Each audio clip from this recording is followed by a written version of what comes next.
Well, good afternoon, good morning, good evening, wherever you happen to be around the world, and welcome to another Agency Success live stream from hosting.com. My name is Nathan Ingram. I'm the agency trainer with Agency Success, and so glad that you've chosen to join us today for this very important topic about getting WordPress emails back to the inbox. If you ever ask yourself, who stole my email? You're in good company. So see if any of these scenarios sound familiar. Password resets never seem to arrive, or contact form submissions disappear, or maybe sometimes order notifications show up, maybe sometimes they don't, but you don't see any errors and nothing is bouncing, nothing looks broken. Clients swear they fill out a form, but customers swear they never got the email. You go in, you check WordPress, everything looks fine. You resend it again, you test it, it works for you, but then it fails again. And that's the worst part of this whole situation, is that it just seems to feel random. So if you ever worried or wondered whether WordPress is broken, or if your form plugin is unreliable, or maybe your host is dropping the ball, you're not the only one. And so if you've ever asked this question, who stole my email, you are definitely not alone. And our goal today is to take it back, to recapture these emails that seem to get lost in the vapor and really figure out what is behind this issue and solve it once and for all.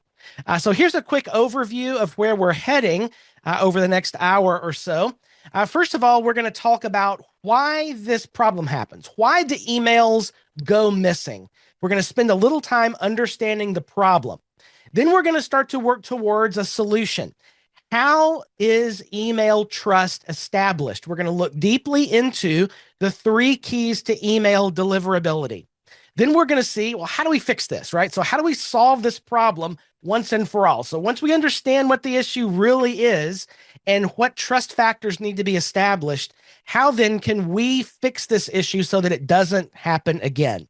And last of all, we're going to finish up with some email delivery pro tips, which is basically the things that I've learned by doing this wrong for a while. And so I'm going to hopefully save you a little trouble and maybe some pain and not having to make the same mistakes that I've made over the years. All right, so let's start off with understanding this issue a bit more. Why is it that this scenario seems to keep happening, with contact form submissions disappearing, order notifications arriving sometimes, but maybe not others? What is the problem? Now, a lot of folks assume, well, it's just some WordPress bug, or maybe it's a form plugin that's failing, or it's some issue at my host. And those are usually, I mean, they could be the problem, but it's probably not that. The issue lies really outside of WordPress, period. It's not even directly a WordPress problem. What this problem really goes back to, the root of it, is this war that email providers have with spammers. So email providers, by the rules that they create for emails to land in inboxes, they aggressively distrust server-generated email. Well, why is that? Because most spam that's created, and Lord knows we've all seen plenty of spam, most of the spam that is sent from servers that have been compromised by bad actors. And by bad actors, I don't mean David Hasselhoff. I mean, hackers have gotten into a server. And one of the main reasons hackers do their hacking is to access the server resources to send millions and millions and millions of spam emails.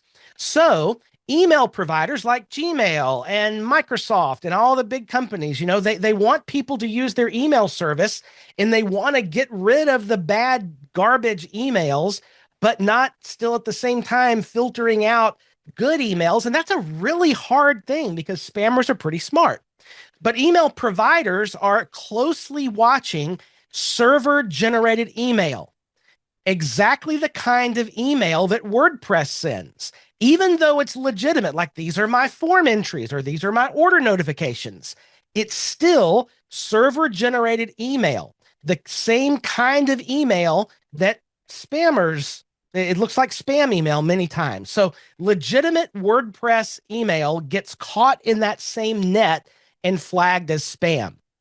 Now, in order to unpack this issue a little further, it's helpful, I think, to understand how WordPress sends its email. So whatever you're doing in WordPress, whether it's a password notification that core WordPress is sending, or whether you have a plugin that's trying to send email like form notifications or e-commerce order notifications, or maybe it's your security plugin letting you know that it finished, looking at your website and everything's clean, or it's a notification that you have a plugin that's compromised, whatever. Anything inside of WordPress that is sending an email is going to try to direct that email through a core WordPress function called WP Mail. So WP Mail is WordPress's way to send an email to hand it off to PHP on the server that then sends the message through the server's email tool, Postman or whatever the server is using on its end to actually send the email.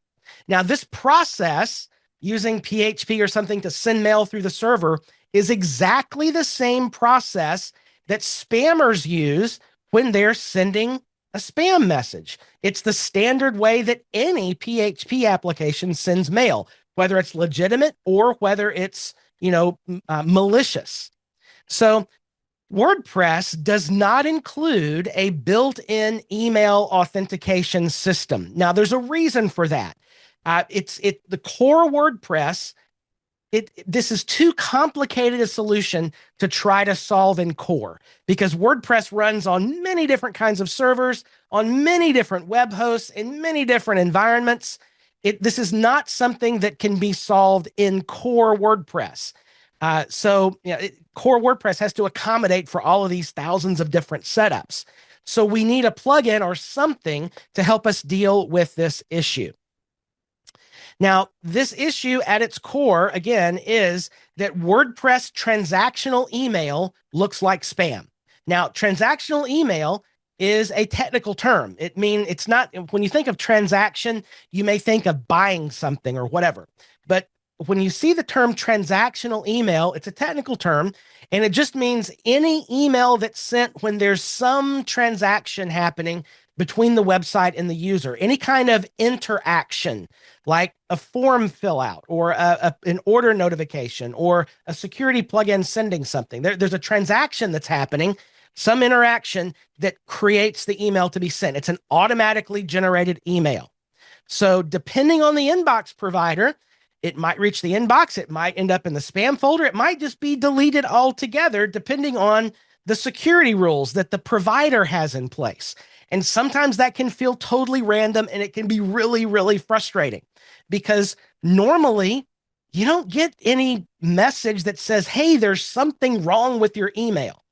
It just doesn't happen. You end up hearing from the client saying, I'm not getting any form notifications, or, somebody tried to contact me and I didn't get the email, or you notice it on your own website of I don't seem to be getting any emails. Then you log in and there's all these entries in your contact form. There's no alerting mechanism that will let you know that this problem is in fact a problem. So it's really frustrating, and it's something that, if you are an agency and you're doing client work around WordPress, you really have to have a solution for this. So let's talk about, as we work toward a solution, how is email trust established? So why is it that some emails get to my inbox, but others are marked as spam, and still others maybe just vanish altogether? So there are 3 keys to email deliverability, and it's really establishing trust. All emails coming in might at the surface look the same. Hey, trust me, I'm real. It's a real email. Or maybe a more nefarious email might, trust me, I'm real. But there are ways to authenticate your email message so that it is genuinely, you can authenticate that it's genuine and real.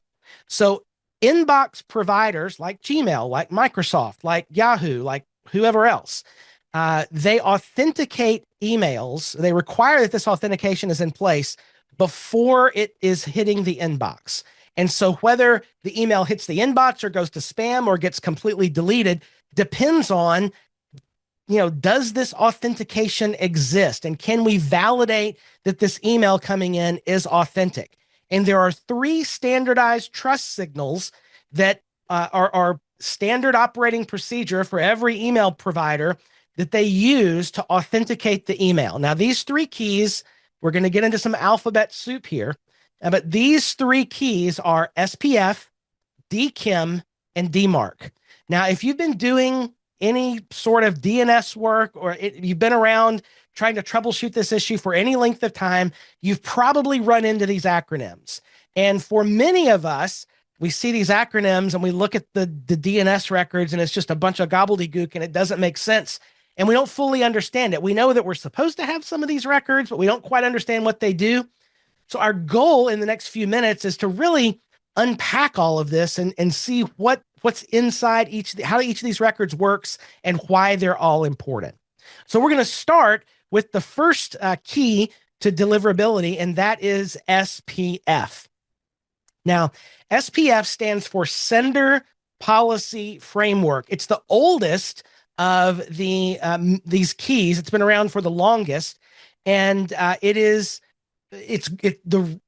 way SPF works is it validates that the server that sent this email is authorized to send email on behalf of the domain, right? So if you use, for example, Google Workspace, and you want to allow Google Workspace to send email as yourdomain.com, you have to have an SPF record that says Google is allowed to send email as wpnathan.com, right? So that's the job of the SPF record. It says this server has the right to send email as this particular domain.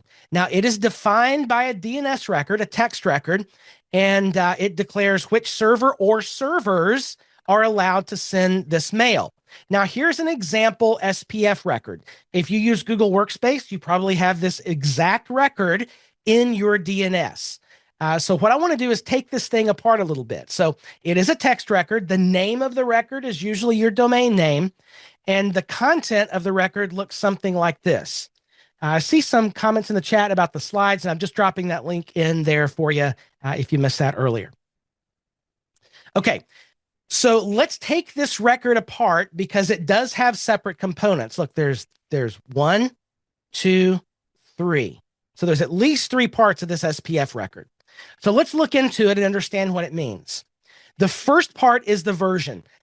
Today, in 2026, every SPF record is going to begin with V equals SPF 1.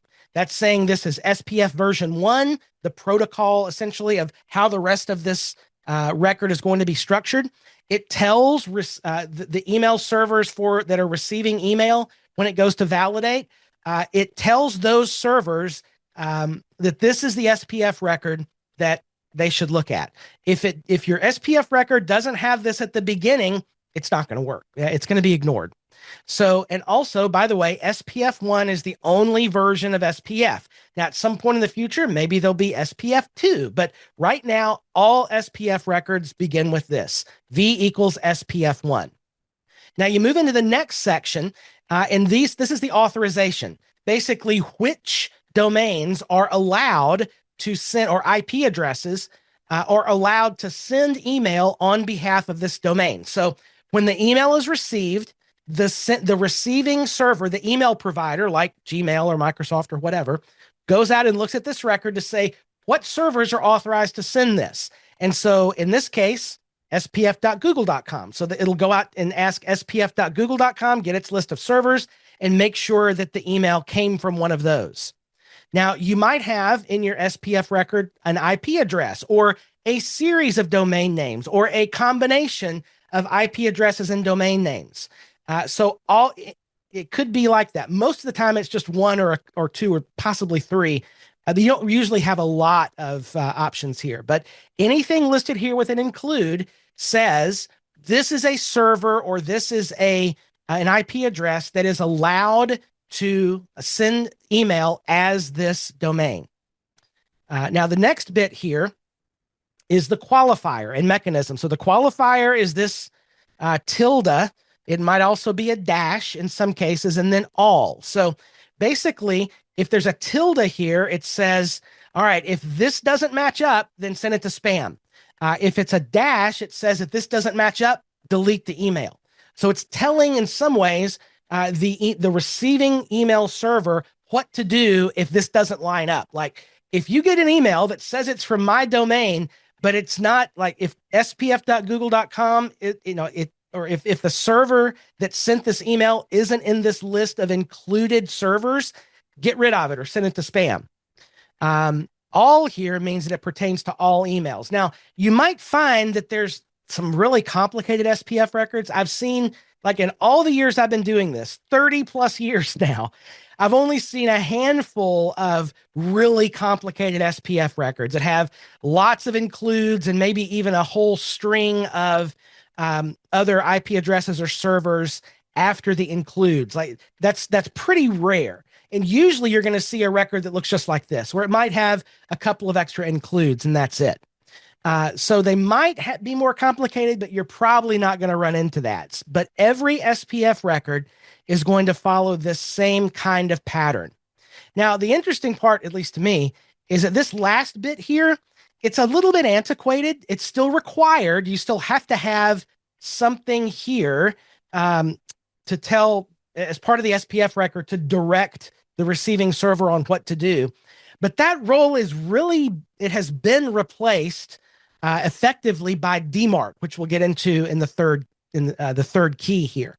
My guess is at some point in the future, maybe there'll be an SPF2 and it won't include this bit here, because DMARC is a much more effective way to do what this piece of the SPF record is trying to do. But for now, in January 2026, this little bit is still required. Okay, does that make sense? So that's the SPF record. We're going to talk a little more about problems I've had with SPF records when we get to the end, but that's your basic SPF record and how it works. Its job is to say, is the server that sent this email, does it have the authority to send email for the domain? That's the job of SPF. Now, the second key is a little more complicated. This is the DKIM record. Now, DKIM stands for Domain Keys Identified Email. Now, just like SPF, it's a text record, a DNS record. It kind of functions like a wax seal for your emails. You ever watch an old movie and like there's some king and he's going to send a letter to the general on the front line or whatever. And so he takes the old parchment envelope and they fold it over and they drip some wax on it and seal that letter shut. That's the job that DKIM does. While SPF says the server is authorized to send the email, DKIM is like that wax seal. It says that the contents of this email have not been altered since it was sent. Now, you can imagine that's pretty important, especially these days with phishing emails and all of that. It would be, a wonderful thing for a bad actor to be able to take a legitimately sent email and then change the contents inside of it to something nefarious. And then the SPF, it succeeds because it was the right email. They just intercepted it in the middle. So DKIM, its job is to prevent that. It's the wax seal that says the contents of this email have not been altered in transit. So what DKIM does is it cryptographically signs the outgoing email. When we look at the DKIM record in a minute, you're going to see this big long string of random characters. It's a cryptographical string to sign the email. So email services like Google or anything else, MailChimp, anything that's going to send email as your domain is going to provide you with one or more DKIM records so that email they send from you is cryptographically signed so that the receiving server can say, yep, this is legitimate. So it's normal to have more than one DKIM record on your account. You're probably going to have one or more DKIM records for every single service that is authorized to send email for your domain. Now, SPF can only have one record. There can only be one SPF record for your domain and your DNS. We're going to get into that in just a little bit.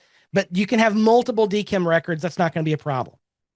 So the way this works, when an email is sent, the sending server signs the message with the private key. The receiving server goes out and looks at your DNS record to retrieve the public key, and then it matches it up to make sure everything is good. So it's authenticating that this message is legitimate. So here's our sample DKIM record, and it is a bunch of gobbledygook, right? So you've probably seen these if you've looked into DNS at all. Again, it's a text record, and it'll have, some of this stuff looks similar, and then there's this whole random string of characters. And it's that random string of characters that creates the encryption string so that it can validate that it's a legitimate email. So just to make this easier to take apart, I'm going to truncate that long string of characters right here into just ... So, you'll see a giant string, but I want it to be more visible so we can take it apart. So you'll set this up as a text record. The name of the record is this, and it's usually, domainkey.google.com or something. Your email provider will give you this.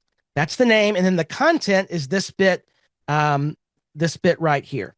So including that really long encryption string. So let's take apart the different elements of the DKIM record. The first part, the name of the record, default.example, whatever, it's called the host name. So this is how the sending server tells the receiving server where to look for the private key to authenticate the message. In other words, go look out at domainkey.google.com and we'll give you the other half of the key to make sure that it all matches up correctly. So this is where I go to get it. Now, the second part of the DKIM record is the version. And this is just like the SPF version. The V equals SPF1. DKIM has the same thing. It's the very first part of the content of the record, and it has to be there or it's not a valid DKIM record. So again, and just like SPF, DKIM 1 is the only version. Maybe there'll be a DKIM 2 someday, but right now, 2026, DKIM 1 is the only version in use. Now, the next bit is the key type. This is an RSA key. Currently, 2026, RSA is the only one that's universally compatible. So you'll see this on all your DKIM records. And the last bit is that public key, the really long encryption string, 2048-bit encryption string. So that's a DKIM record. So going back, while SPF says the server is allowed to send this email, DKIM says, yep, this is the exact message that the server sent. So we've got a pretty good system here to say the sender is good, the content is good, it must be good. So that's how things work. Now, recently, in the last several years, a third key to deliverability has been introduced, and that is DMARC. Now, DMARC stands for Domain-Based Message Authentication, Reporting, and Conformance. That's a mouthful. DMARC is much easier. So just like the others, this is defined by a DNS record. It's a text record. So while SPF and DKIM, you could say, well, they provide the ID cards for the email. The server's good, the content's good, it's good. DMARC says, well, what happens if one of those is missing? Or what happens if neither of those line up? Like the mail was sent from a server that's not defined in the SPF record, or something happened to the contents of this email in transit and the DMARC isn't authenticating. Or pardon me, the DKIM isn't authenticating. DMARC is a set of rules that says this is what you do with a message when it doesn't match up. When the SPF or the DKIM don't match up, this is what you do with it. Now, just like the others, it's a text record for your DNS, and it gives a consistent set of instructions. So this is a formula. It's going to look very familiar than the other ones did, right? So the name of the record is going to be DMARC or DMARC.yourdomain or DMARC.subdomain. You'll be given this record by whatever provider is going to help you watch your DMARC. So the name here is DMARC. The content of the record is all of this stuff right here. So let's take apart the content to see what all is involved. Now, we'll start just like the previous records with the version. DMARC 1. And again, it's the only version currently in use. Maybe they'll update that one day. Maybe they won't. So it must be present at the beginning of the content of your DMARC record. Otherwise, the record is invalid. Now, the next bit is important. This is the policy. So this is in my opinion, the most important thing that you have to pay attention to in your DMARC. Basically, you're telling the receiving server what to do if the SPF or the DKIM fail. So in this case, it's saying, I want you to quarantine it. Now, there are three options here. P equals none, which says just watch, don't do anything at all. I don't want you to put it in spam or delete it or anything, but I have this record here, which is really not helpful at all. P equals quarantine, which is generally recommended. It says, be suspicious of this email. The SPF isn't lining up. The DKIM isn't lining up. So be suspicious and send this to spam. Or P equals reject means just don't deliver it all. Delete the email. It's not authentic. If you are confident in your email setup, you might say P equals reject. And that could prevent, it's a better way to prevent people spoofing your email address. So quarantines generally recommended. P equals reject is what you would do when you're 100% sure that all your records line up and there's no problems. All right. So that's the second bit. Very important. It's what you're, hey, Google, if an email comes to somebody's Gmail account and it doesn't line up, quarantine it, delete it, whatever. Now, the next part of the the DMARC record is the reporting. RUA, it's saying, I want you to send me or I want to have a report generated to help me understand if you're getting feedback. So like, here's what would happen. An email comes to Google and it's somebody spoofing your email address. The SPF doesn't line up or the DKIM doesn't line up. They're going to send a message to this email address with the data of this email that's been sent. Now, I wouldn't want that coming to my inbox, but there are services that do a good job of tracking these things. We'll talk about one in just a minute. So this record, contained in the record, is instructions to the receiving server. Hey, if you get an email that doesn't line up, let me know at this email address. And so you could get those in your inbox if you wanted. That doesn't sound like very fun to me. But I would have a service aggregating all those things and presenting them in a nice graph. The last bit of the DMARC record is the ASPF. This is the alignment. And basically it's saying how strictly should the domain name match. So we've got SPF on this domain. What if it's a subdomain, for example? Should we include subdomains in this rule or not? Now, generally, the best practice is to put S, meaning that you want the subdomains have to be authenticated just like the main domain. We don't want we don't want somebody to spoof our subdomain. So in general, you'll always see strict here. All right, so I'm going to pause just for a minute, and I want to invite you, if you have questions, you can ask those in the Zoom Q&A, and we will have time for a good set of questions and answers at the end. All right, so those are our three keys. We've got SPF that aligns, is this server authenticated? We've got DKIM that says, are the contents legitimate? And then DMARC, if either of those don't work, we're going to, this is what you want us to do. So let's just do this visually. I think this will be a little more helpful. So here's my email and here's my inbox. Now, in the old days, email just used to go straight to the inbox, right? No problem. And then spam started happening. And so this epic battle between the spammers and the email providers started, and we got into this war of how do we truly authenticate good email and then weed out bad email, but then don't weed out good email that kind of looks like bad email. It's this whole ongoing battle between inbox providers and spammers. So now instead of delivering straight from the email to the inbox, we're going to say, nope, we're going to go over and check the SPF record. We're going to ask first, is the server authorized to send the message? If it's not, then we're going to look at the DMARC policy that says, this is what you want us to do. This is how we want you to report this improperly signed email to us. All right.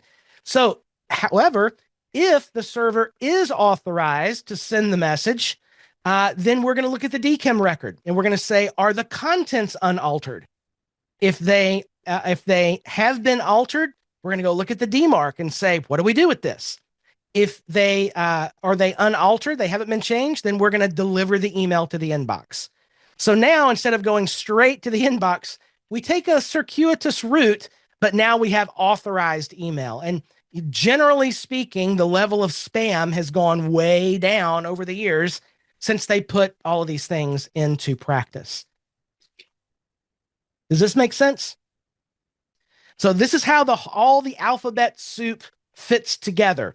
All of these records are necessary. And particularly in the last year or so, you may have noticed there's been a lot of conversation about the DMARC record. Now, Google and particularly Microsoft, they're very strict on you must have a DMARC record in place. And many times a p equals none in your DMARC is not good enough anymore. It needs to be set for quarantine. And so all of these records have to be aligned so that your email can reliably get to the inbox. All right. Now that's a lot of stuff. And how in the world do we put this into practice for WordPress? So now that we've kind of got a good background on what the real problem is, and what the keys that are in place to help to solve this problem, how do we go about a practical solution so that our emails get to our inbox? How do we solve the problem once for all? So the problem is WordPress emails are not correctly validated out of the box with their SPF, DKIM, and DMARC. After all, we just saw this is a DNS level issue, right? WordPress doesn't talk to your DNS.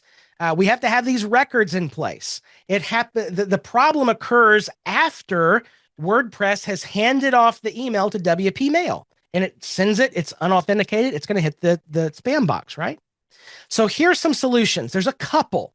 The first very common solution is to install and configure an SMTP plugin for WordPress. There's a bunch of them out there. The second solution is to connect a transactional email service. Now, both of these solutions, basically what they do is that whether you do an SMTP plugin or you're connecting a transactional email service, they're going to take over the WP Mail function. And rather than routing that message through the server's PHP and SendMail system, they're instead going to pick up anything that's sent to WP Mail. We're going to pick that up and we're going to send it through a different method, either through a standard email address using SMTP or a transactional email service using their platform, right? So that's how we're going to fix this problem, because both of these options, if we use an email through SMTP, that's going to be a correctly authenticated email address. And that way our email is authenticated when it's sent. A transactional email service does the same thing. It's kind of at a SaaS level. And we're going to use their servers to correctly authenticate all of our outgoing transactional email. All right. So that's the big picture of how this is going to work. Now let's look closely at each of these options. So we'll start with a WordPress SMTP plugin. Now, what this is going to do is enable WordPress to use an existing email account to send email. Now, this is a very popular solution, especially for DIY type people who have got I've got my email address over here. I'm just going to put in the SMTP credentials and let WordPress send as that email address. And so examples of very popular, there's many of these. Some of the better ones are Fluent SMTP, WP Mail SMTP, Sure Mail, or Gravity SMTP. If you're a Gravity Forms user and you're paying for that Gravity Forms license, Gravity SMTP is free along with your license. It is a great SMTP plugin. Now, the problem, though, with this solution is not the plugin. Most of these plugins are really good. The problem is when people try to attach an email address to WordPress and have it send authenticated email through their existing email address. Most free email providers and some paid email providers do not allow transactional email in their terms of service. You cannot take a free Gmail account and use it to send WordPress SMTP email. You can't do it legally. Now, it might work for a minute, but they will catch up to this and they will, without any notice whatsoever, terminate that Gmail account.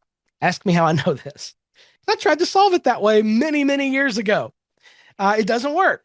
And even in paid email accounts like Office 365 or Google Workspace, you really have to read those terms of service carefully because many of them are going to have daily limits on how many emails can be sent. And what you don't want to do is have, you're hitting your limit on a particular day and some emails get sent, some emails don't get sent. It's just not a great way to do this. Now, the other part of this that is this is the biggest downfall to using an external email address, in my opinion, is that these solutions, a WordPress SMTP plugin, are going to require authentication. So like a Gmail account, you can't connect with standard at, like you put the server in, your username, your password. That doesn't, Gmail has gone away from that. Google has gone away from that. And you have to use OAuth, where you log into your account and get the connection. It's all connected up inside of WordPress. The problem with that solution, and you may have experienced this with Google Analytics plugins. How many of you have ever had a Google Analytics plugin and you authenticate it with your Google account so that your analytics are showing, or displayed in the dashboard, and maybe your Google Analytics tag appears on the website because you've authenticated with Google? Those disappear sometimes. Inexplicably, these connections disconnect, and they don't say, hey, we disconnected. They just stop tracking.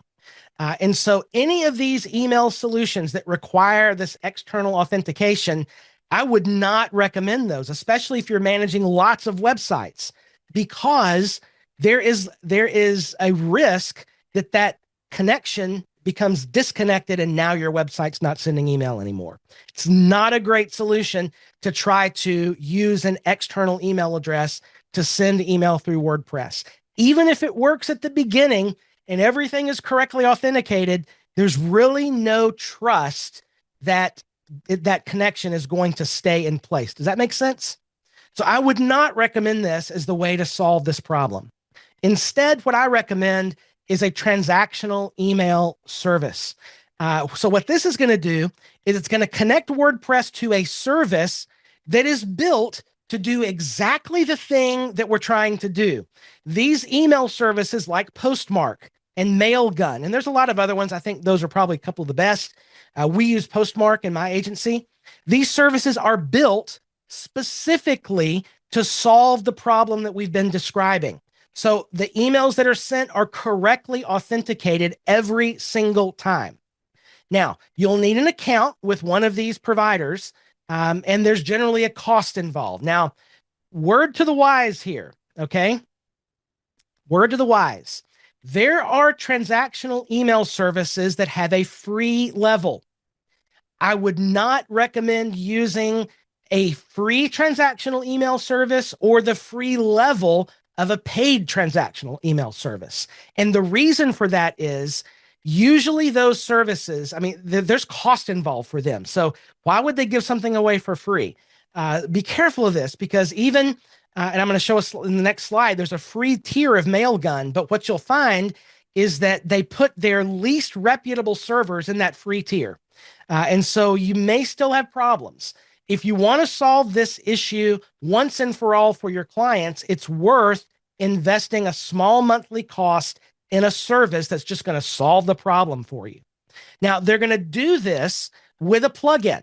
By the way, many of those SMTP plugins I mentioned here on this last slide somewhere. Yeah, Fluent SMTP, WP Mail, SureMail, Gravity SMTP.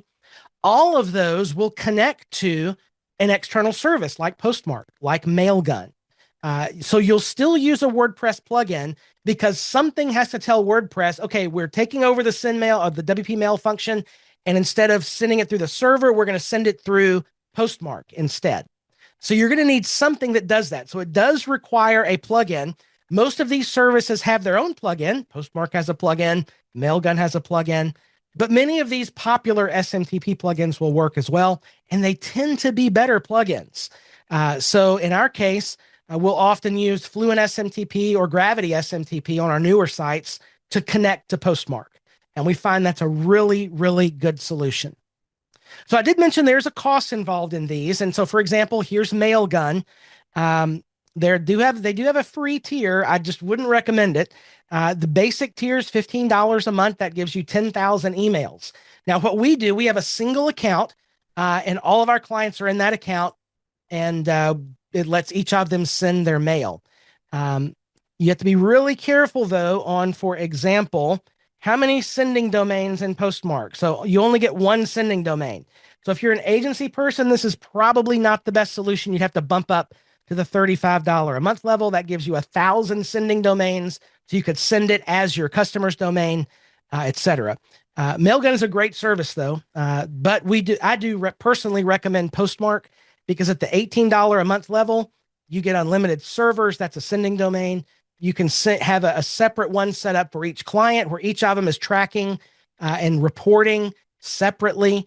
It's just a better option. So the long and the short of it is, for $18 a month, you can solve this whole problem. Just go with Postmark. Problem solved. They handle all the authentication. And it just works really, really well. Now, why would you pay for a transactional email service?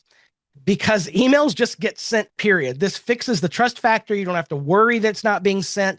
But most importantly, and we find that once a month at least, we're having to backtrack and see was an email delivered or whatever. Most of these platforms, and I can speak for Postmark specifically, has a great reporting system. So here's a for example. That's really small. Sorry for that. This is a peek into the Postmark account for WP Nathan, where your office hours questions are submitted every week. And so this happens to be one that was submitted. Can I see the date? January 13th. So look, it was processed at 1:09 p.m. Central Time. It was delivered. This was the notification to awesome Paul Taubman, who happens to be there in the chat today. And his question that he asked, and I can see that it was processed by the server correctly. It was delivered with some detail, and we know that Paul got it. So we can track and we can say, you know, the website sent the email and it was correctly delivered to the intended recipient. Now, what happens at that point is out of our hands. Like all we can control is the sending of the email, not what happens on the other end. And so we can tell the client, look, it was sent.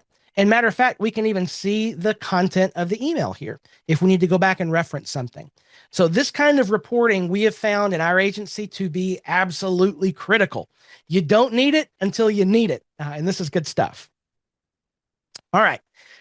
So let's wrap up with a few email delivery pro tips. Otherwise, all the things I've learned by doing them wrong the first time. So here are our first pro tip is this one. You can only have one SPF record. Now, often services that you use will say, hey, welcome to MailChimp. To set up your account, we need you to add these DNS records. And there's an SPF record and some DKIM records and whatever. Now, if you don't know any better, which most of us don't unless we're told, we'll take that SPF record and we'll add it to our DNS.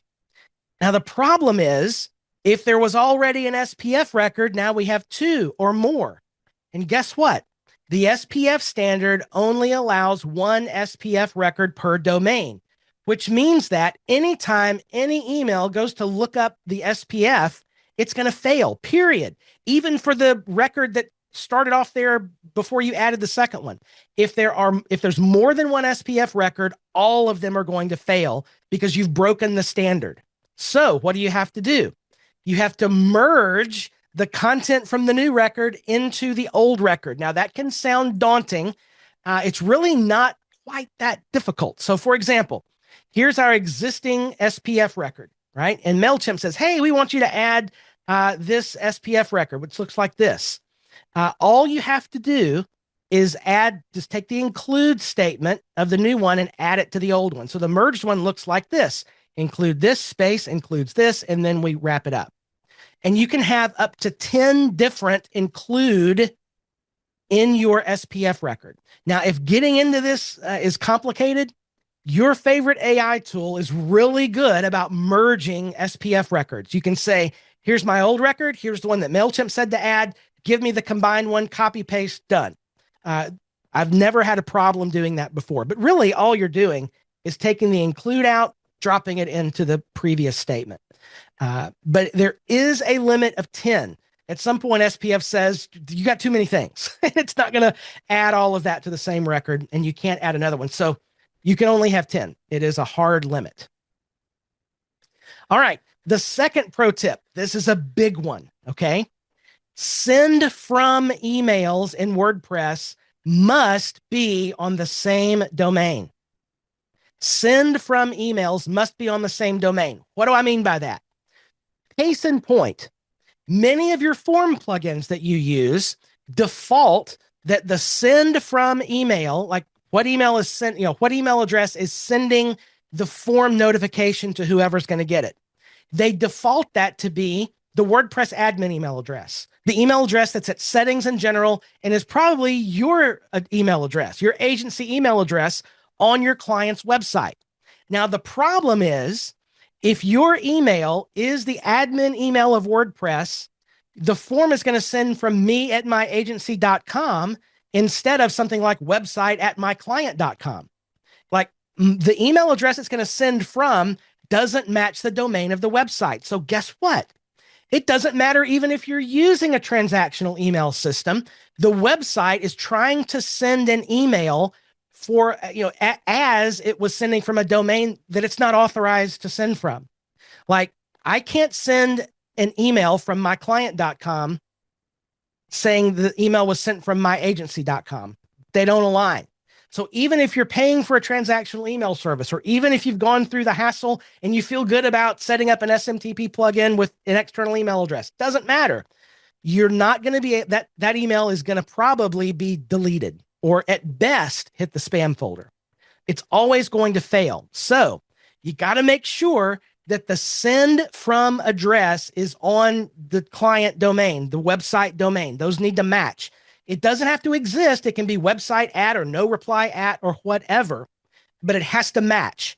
Now, many SMTP or transactional, misspelling, those plugins will allow you, many of them, to force a send from address, and that's going to fix this problem. So just check in your SMTP or transactional plugin, see if it has a force option. Many of them do. Then you can force it to send from no reply at client.com or website at client.com, whatever. So I force website at myclient.com as a best practice. Now, at the same time, we're going to look as part of our launch process at any plugin on that website that is going to try to send email and make sure the send from address matches the domain. So that could be membership plugins if it's going to send email, or e-commerce plugins, or security plugins, or backup plugins, or whatever. Anything that's going to try to send email, many of those are going to try to default to send from the WordPress admin email account. And that's going to be a problem. So we're just going to make sure everything is correct as part of the launch process. And I recommend that. The third pro tip is this. DMARC reports are easy in Cloudflare. Now, there's a bunch of other providers, DMARC report, easy DMARC. There's a bunch of them out there. But if you're using Cloudflare already, it's super easy to set this up. All you have to do is go to email and DMARC management in your Cloudflare dashboard. At least that's what you do today until they change it again. Cloudflare is worse than Google at changing where things are, and that's saying something. But they give you this report at no cost, and it's really easy to set up. It'll go in, it'll say, do you want me to add the DMARC record? Click the button. It adds the record for you. It's just super easy to do. And you get a really helpful report right there in your Cloudflare dashboard, and it's totally free. And so this is what WP Nathan looks like.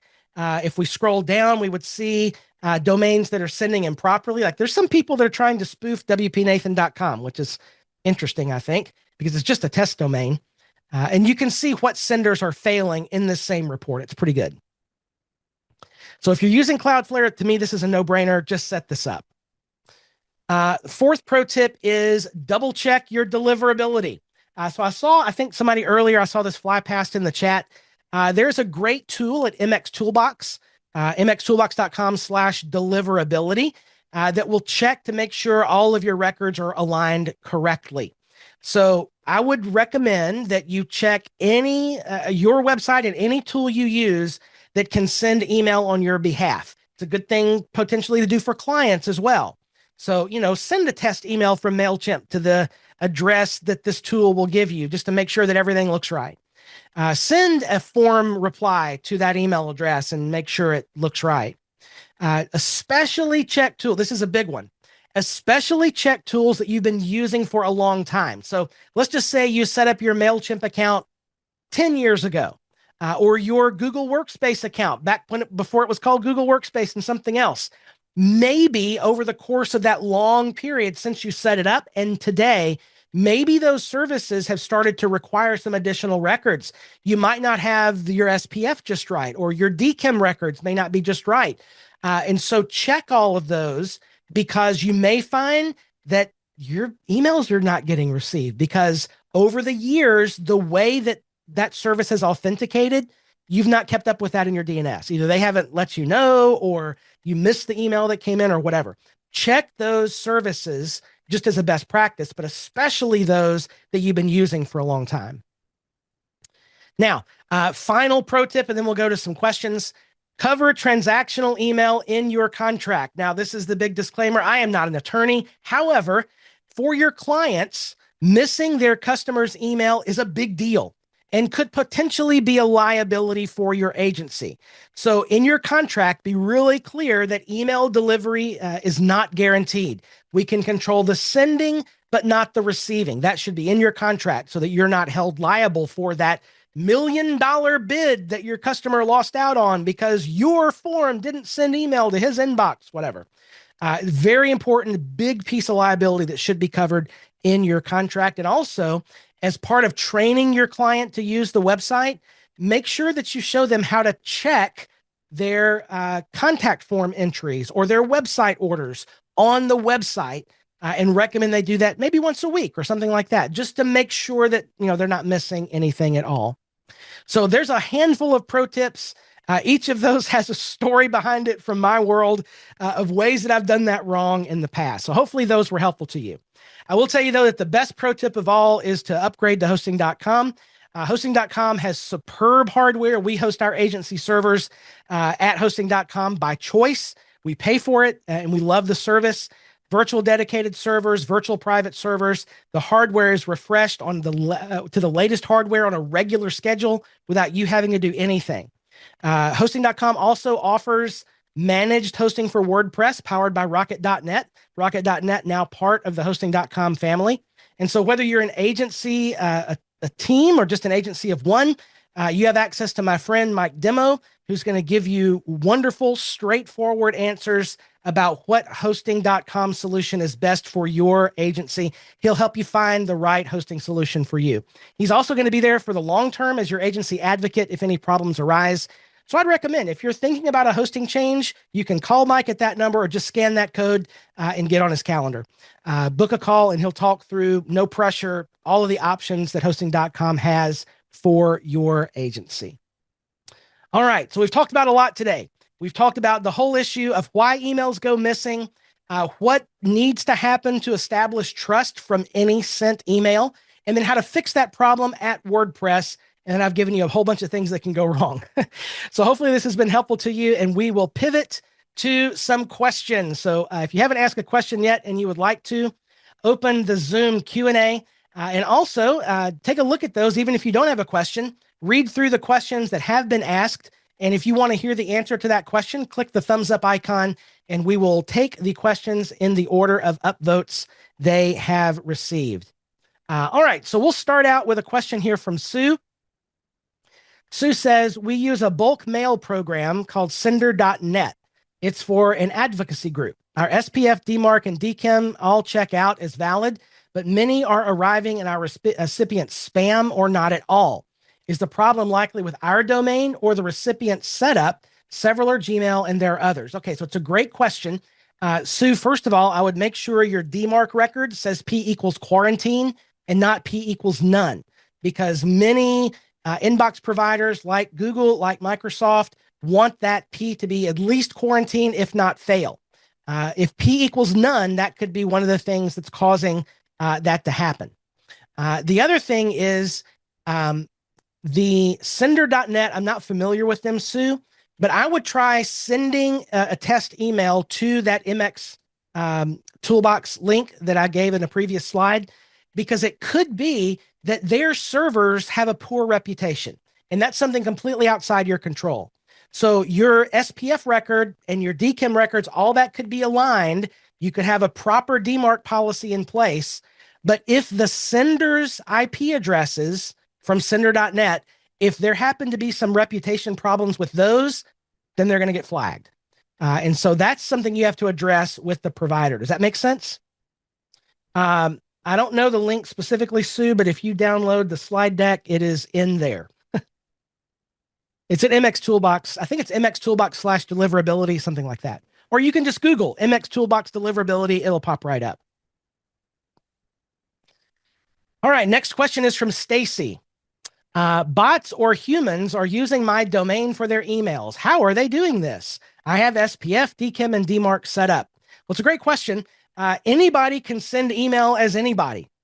Like you could set the send, like in many email apps, you can say what email address you want this to be sent from, and you can spoof an email address. That's why SPF and DKIM and DMARC exist, to prevent that from happening.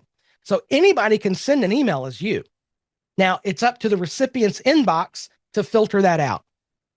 So if your SPF and DKIM are correctly set up, make sure your DMARC says at least quarantine.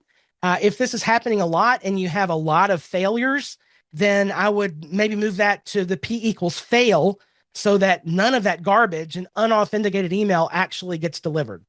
Okay, so you have it at quarantine.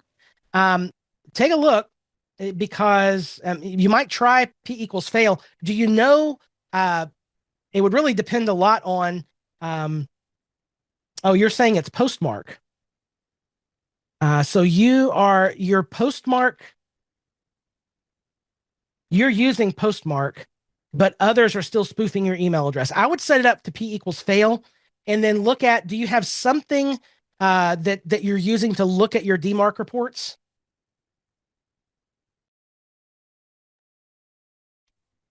So look at your DMARC reports and see, can you see who is trying to spoof you? Okay, if you don't understand them, maybe that's something we can look at in office hours this week. If you can like PDF a report or something, or we can or screenshot it or something, send it over and we'll take a look at it. Yeah, so change your DMARC so that it fails, or reject. P = reject. And that may stop a lot of this. That's my guess. But we will be happy to dig more into that during office hours this week. All right, next up is Jamie. Hey, Jamie. If we use, say, Postmark and integration with Fluent SMTP, I would have to reconfigure the existing connection to my Pro Google account. So I believe Fluent SMTP allows you to have a fallback. And so what I would do if I were you, Jamie, you can leave that connection to your Google account in place, but make Postmark the primary connection. That way, we've actually never had this happen once in all the years we've used Postmark. But let's just say, the world comes to an end and Postmark is not available. We've never had that happen, but you have a fallback. So you could leave it as like the secondary, but set up the default as Postmark. And that is one of the advantages of using a third-party SMTP plugin like Fluent SMTP or like Gravity SMTP. They do allow that fallback method. So you could stack up a bunch of sending methods if you wanted to.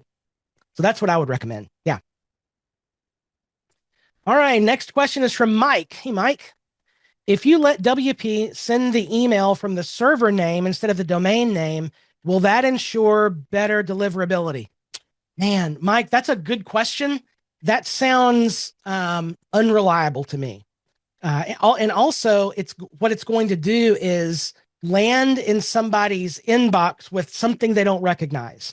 So honestly, the best way to solve this problem is a transactional email service. It's just going to fix everything. So yeah, we include this as part of our care plan. It costs us, we're actually grandfathered, and it's like $12 a month. Covers all of our clients. We've never hit the limit. It's just a simple monthly cost, and it just solves this issue. So you could certainly try that, and you might be able to work out all the kinks, but that's a lot of detail to try to solve a problem that is solvable in an easier way. Melanie, thank you. And you get logs, which is to me, the best part of a transactional email provider. You don't need logs till you need logs, then it's too late to get logs. All right, Brenda is next. I love this. Brenda has a confession. Brenda says, I get those DMARC report emails daily and never open them. Well, yes, that would be horrible. So Brenda, what I would recommend that you do, first question, Brenda, do you use Cloudflare to manage your DNS? If you do, then just go in there and move into Cloudflare's DMARC management. It'll be easy. Basically, it's gonna update the DMARC record and remove your email address and put their email address. And their email address captures those records and makes it into a pretty chart. If you're not using Cloudflare, there are services out there that for a small fee, you can move into them to watch your DMARC. The other thing you could do is just make another email inbox with whoever your email provider is and let that stuff go over there, then look at it every now and then. The individual records, though, that's really not the best way to look at DMARC reports because they're just individual reports. And it's harder to get a big picture of, am I getting a lot of bounces? Like I look at, see if I can find that here. You look at the big picture of, here we go. Over time, graphically, looking at individual emails is going to be really hard to see these sorts of trends.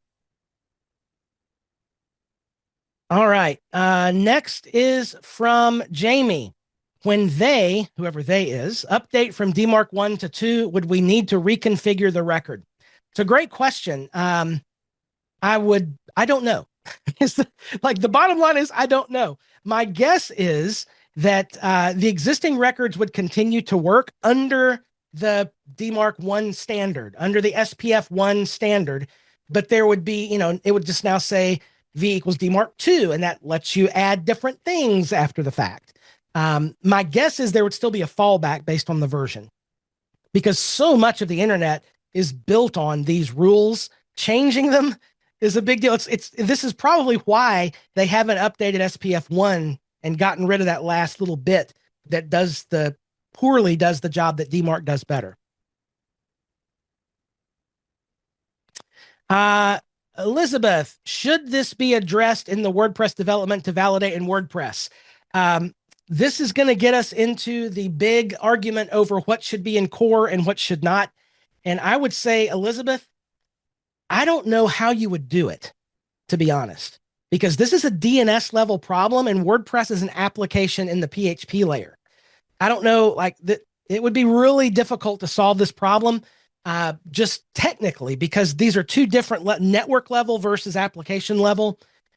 Those two things are hard to talk to back and forth. Also, there are 8 million different ways you could be setting this up. So having core do that, I think would be probably not the best option. So my guess is no, they will never deal with this in core.